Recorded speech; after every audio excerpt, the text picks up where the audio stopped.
안녕하세요. 오늘 광림대 단오에 대한 내용을 낭독하게 된 오연경입니다. 낭독 시작하겠습니다. 성장과 학업. 광림대는 1884년 황해도 해주에서 부친 곽재명과 모친 전주이씨 사이에서 네 형제 중 둘째로 태어났다. 아명은 태종이며 4, 5세에 병석의 어머니로부터 천자문을 배웠다. 6세 이후 서당에서 학문을 수학하였고 9세에는 집안의 서당의 훈장을 모시고 한문을 공부하게 되어 삼국지와 열국지 등 막힘없이 읽을 수 있었다고 자서전 못니저 화려강산에 적고 있다.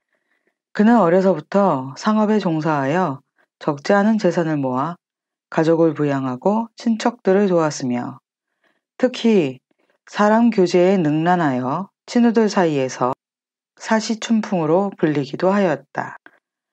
그는 13세에 안중근 의사와 한 집안되는 안태휘와 결혼하였으며 해주에서 1년간 서당을 다니다 집안 사정으로 그만두고 부친의 친구가 경영하는 약방에서 부기역과 제약 사무를 보았다. 1904년 러일 전쟁 시 일본군이 해주로 들어오는 것을 피하여 황해도 신천으로 옮겼으며 이때 그는 기독교 신자가 되어 목사를 도와 전도를 하기도 하였다.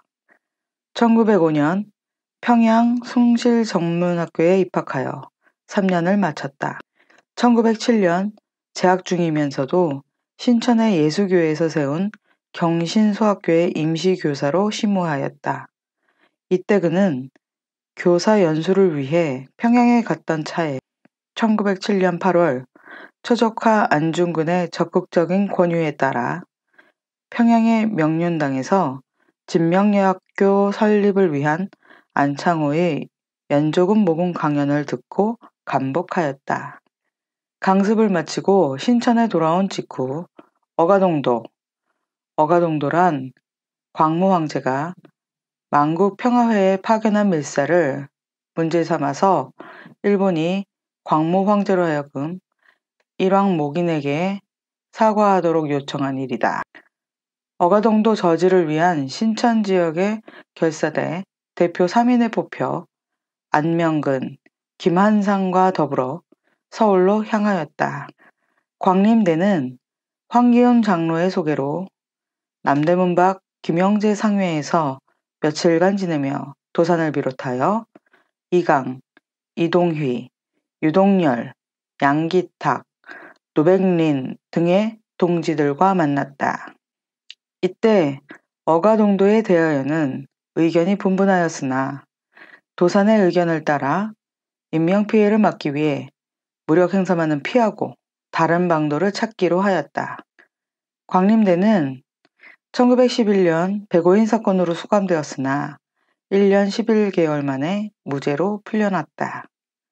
추록 후 그는 1913년 미국에 망명하여 전기공학을 공부하기를 원하였으나 어려운 경제 형편과 독립운동에 참여하는 상황 등으로 인하여 공부를 지속하지는 못하였다.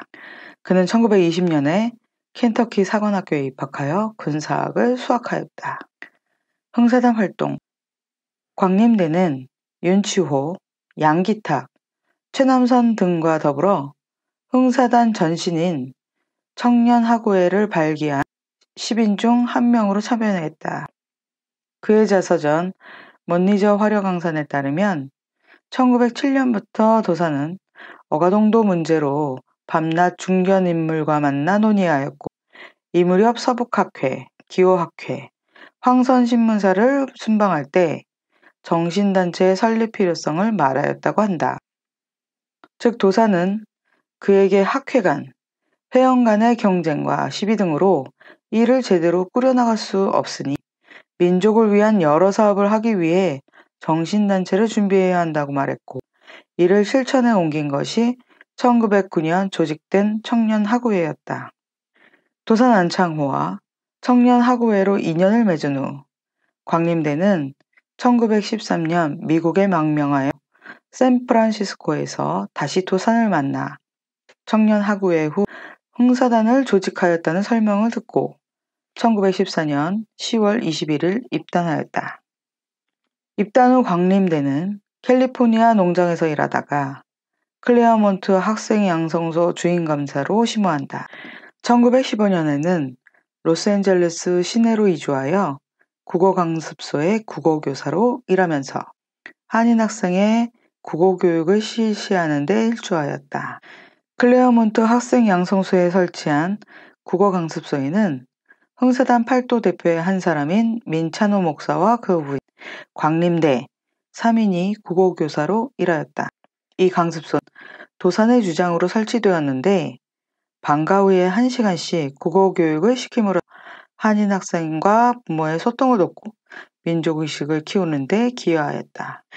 광림대는 1915년 8월에 도산 흥사단 약법을 제정할 필요가 있다는 제안을 듣고 도산과 단우강영대와 더불어 3인이 학생양성소에 일주일간 머물며 약법을 기초하였다고 한다. 이때 상권 분립에 입각한 삼부제를 근간으로 흥사단 약법과 행정세칙을 만들고 8인 일반제, 단대와 단기, 군이라는 호칭 각종 의식과 상징을 도산의 제안을 토대로 만들었다고 증언하였다. 광림대는 1914년 10월 입단한 후 클레어몬트 학생양성소 시무, 국어강습소 교사, 건축회사 고용인 등 다양한 일을 하면서 흥사단 사무를 약 5년간 돌보았다. 흥사단 초기에 약법을 기초한 일을 비롯하여 5년여를 도산과 지근거리에서 흥사단 사무를 보았던 경력은 흥사단 초기 역사에 중요한 일들을 목격하고 체험하였다는 점에서 매우 중요하다. 도산이 1917년 이승만과 박용만의 불화로 하와이를 약 6개월간 방문하였을 때나 1918년 멕시코를 방문하여 8개월간 어저기 농장의 한인 고용 문제 해결을 위해 로스앤젤레스를 떠났을 때 도산은 언제나 광림대에게 흥사단 사무일체를 부탁하였다. 또한 그는 1922년부터 1929년까지 약 8년간 뉴욕에 머물 때도 흥사단 사무를 적극 도왔으며 마침내 1929년에는 이사부장을 맡아 활약하였다. 이 시기에 그는 이전 시기에 탈퇴한 단우들의 복단을 추진하고 등사판으로 간행했던 흥사단보를 정식 월간 잡지로 간행하여 흥사단 활동의 활성화를 도모하였다. 80대 후반인 말년에는 1969년에서 70년 사이 귀국 직전과 직후 기관지 기러기에 내가 본 도산을 연재하여 미주에서의 흥사단 활동 초기 시대를 증언하고 도산의 인격과 생활을 알리는 데 기여하였다. 이 연재에서 그는 도산의 동지에 대한 태도를 이렇게 묘사한다. 도산은 한 사람의 단우를 얻기 위하여 시간과 정력을 바쳤다. 경우에 따라서는 그는 해가 지도록 또는 밤이 깊도록 길고 긴 대화를 가졌다. 염천과 악천후를 무릅쓰고 그는 농장이란 농장은 골고루 찾았고 또 큰 호텔의 뒷문 출입만 허락되는 우리 고용인들을 찾아서 수없이 다녔다. 그뿐 아니라 도산은 이렇게 얻은 진주보석 같은 인물들을 더 닦고 갈고 해서 보다 더 빛나는 인격이 되도록 하기 위해서 스스로 말과 행동을 통하여 그들에게 모범을 보였다. 사회활동. 광림대는 숭실 전문학교를 졸업하고 1909년 숭실학교 교장 윤산온 목사의 소개로 선천의 신성학교 교사로 봉직하게 되었다. 교사로 심우하던 중 1910년 8월 일본의 한국 병탄으로 참담한 좌절을 느끼고 독립운동을 위한 출국을 계획하였으나 1911년 11월 데라우치 총독 암살 모의 사건으로 조작된 백오인 사건에 연루되어 체포되었다. 당시 신성학교 교사 9명과 학생 30여 명이 이 사건과 관련된 혐의로 체포되어 서울로 압송되었다. 광림대는 2년여간 모진 고문을 받았으나 항소심까지 가서 마침내 1913년 3월 무죄로 풀려났다. 이때 윤치호, 안태국, 이승훈, 양기탁 등 지도급 인사는 6년형을 선고받았고 유동열, 선우역, 광림대 등은 무죄가 선고되었다.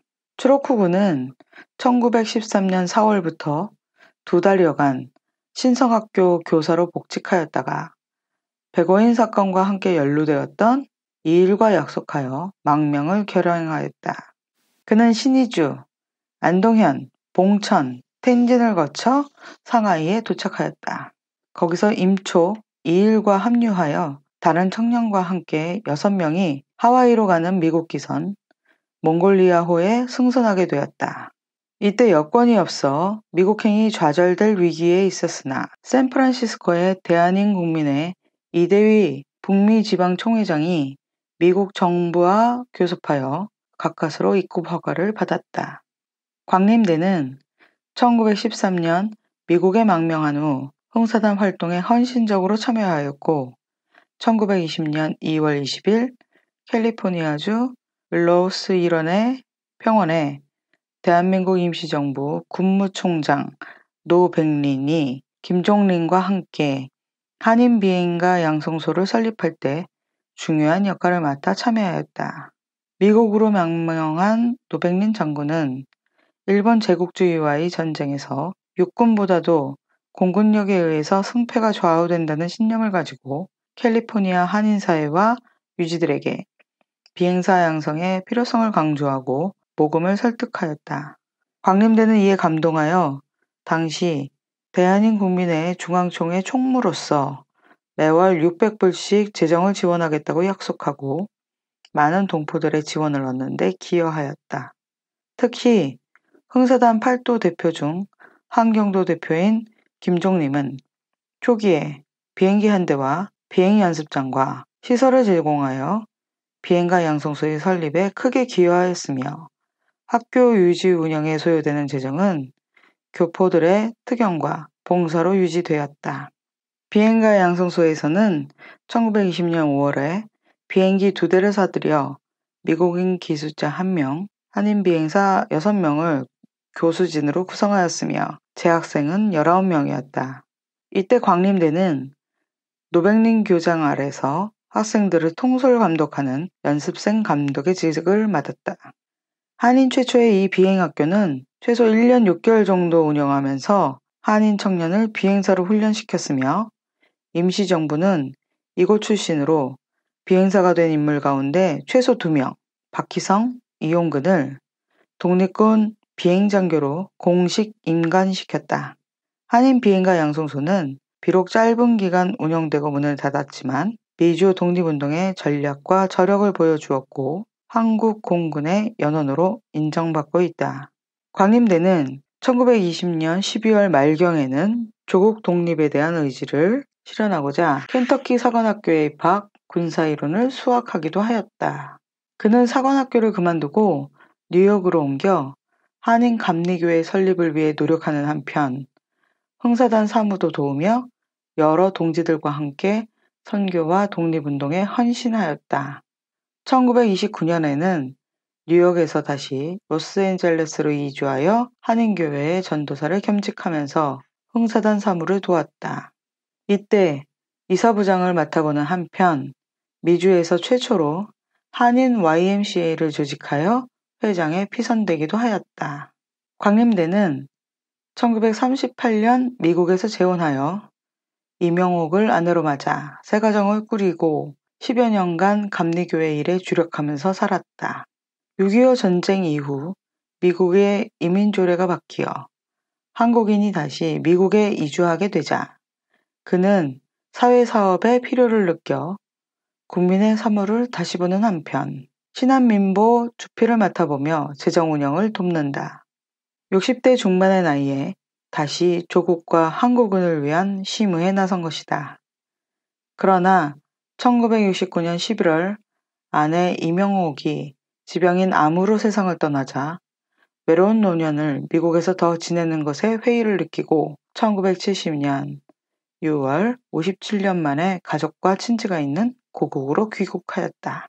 귀국 2년 전인 1968년에 흥사당 기관지 기러기에 안도산이란 제목으로 53장에 달하는 원고를 기고하였고, 흥사단에서는 1969년 4월호부터 내가 본 안도산이란 제하에 1970년 6월호까지 11회에 거쳐 연재하였다. 여기에는 1914년 망명하여 도산 선생의 최측근으로서 흥사단 시무도 보면서 목격하고 경험한 도산의 인물과 사상과 초기 미국의 독립운동 등에 관한 내용들이 생생하게 기록되었다. 이후 그는 기러기에 도산과 독립운동, 흥사단의 발전책 등의 내용을 다룬 여러 편의 글을 기고하였고, 작가하던 해인 1973년에는 못 잊어 화려강산이란 자서전적 저서를 발간하였다. 이 책은 재미 독립투쟁 반세기 비사란 부제를 가진 책으로 대성문화사에서 간행하였다. 광림대는 슬하에 일남 2년을 두었으며 1973년 89세를 일기로 흥사단과 독립운동, 교회에 헌신한 파란만장했던 삶을 마감하였다.